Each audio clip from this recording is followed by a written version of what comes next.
we talked about the Spittin Chiclets podcast. Yeah, they got to have us on. They really do. They really do. We're big fans of the Spittin Chiclets podcast. They know how to do it, man, when it comes to content and entertainment. First, you had Biz Nasty saying that Dubas is going to do whatever it takes for the Leafs to get Patty Kane.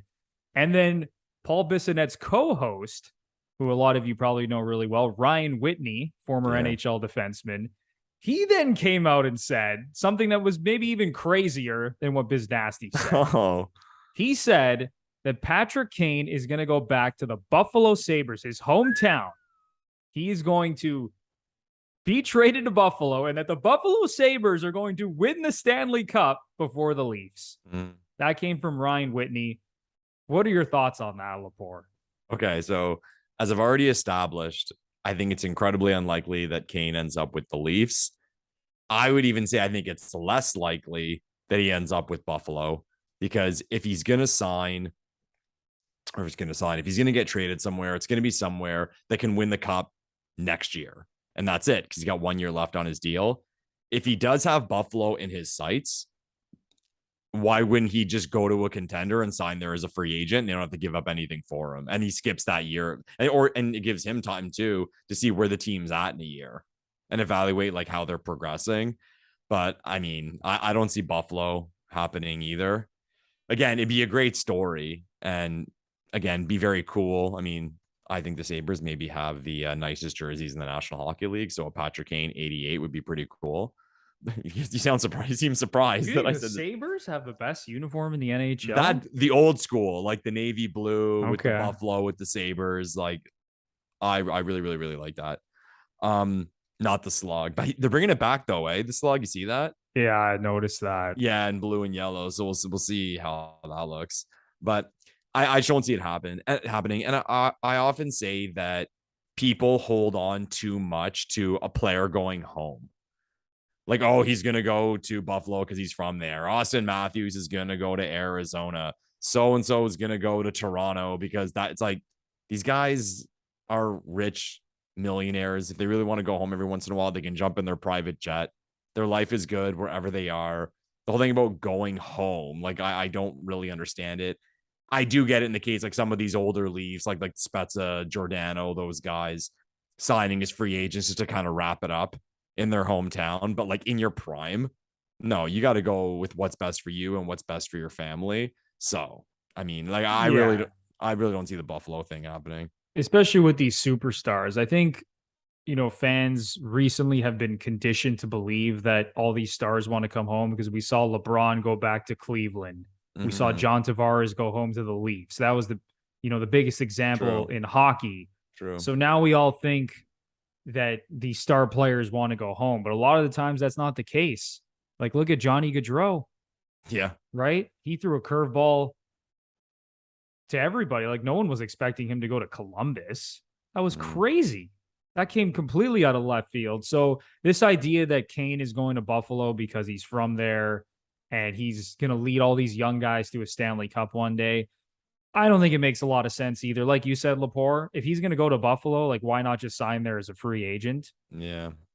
And, when you look at Buffalo and you look at their salary cap space on Cap Friendly, they have nearly $20 million in cap space. Must be their nice. highest paid player is Jeff Skinner, which is a terrible contract. He has 5 years left at $9 million. But other than that, they really don't have much on the books long term.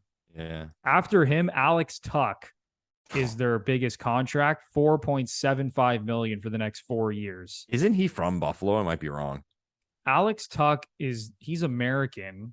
I think that was kind of the story when he got traded there from Vegas. He looked good. He's from Syracuse, New York, so pretty Ish. close. Okay.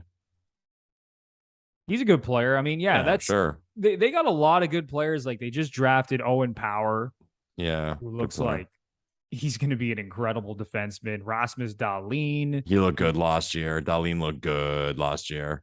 Like, they got some good players, man. They've been so bad the last few years. All the draft picks that they've had at the top of the draft. That's going to be a good team, but I don't see it either. I think Ryan Whitney is crazy, honestly. Yeah. When he says that Kane is going to get traded to Buffalo. Like, why would Kane want to go to Buffalo? Other than that being his hometown, Like, why would you want to go play there at this point? That team's not ready to win anything. The Bills are good. I mean, if the Bills are really good. The Bills are the favorite to win the Super Bowl. Yeah, if that counts as something. I saw an interview with Stamkos once, and the whole thing of him signing in Toronto when he was approaching free agency, going home, that came up. And he was honest, and he said, look, yeah, I was born in that area, but like all these star NHL players, they move away very early. Like he made the point. So he goes off to Sarnia to go play for his teenage years. And then he played whatever amount of years he played in Tampa Bay. Like it gets to a point where if you minus his like absolute childhood, he lived very few years in Toronto. Like he knows 0 adult years, even teen years. So there's even that perspective too. Like I don't want to say the Stamkoses of the world, they don't consider themselves like Torontonians or anything like that, but they're kind of not because they haven't really spent any of their real life there. So that's a really good point, especially with these top players like Stamkos. Oh, they're going to prep school. Essentially, playing a few years in the GTHL, like playing AAA hockey. That's the biggest minor hockey league in Ontario. So you're playing there.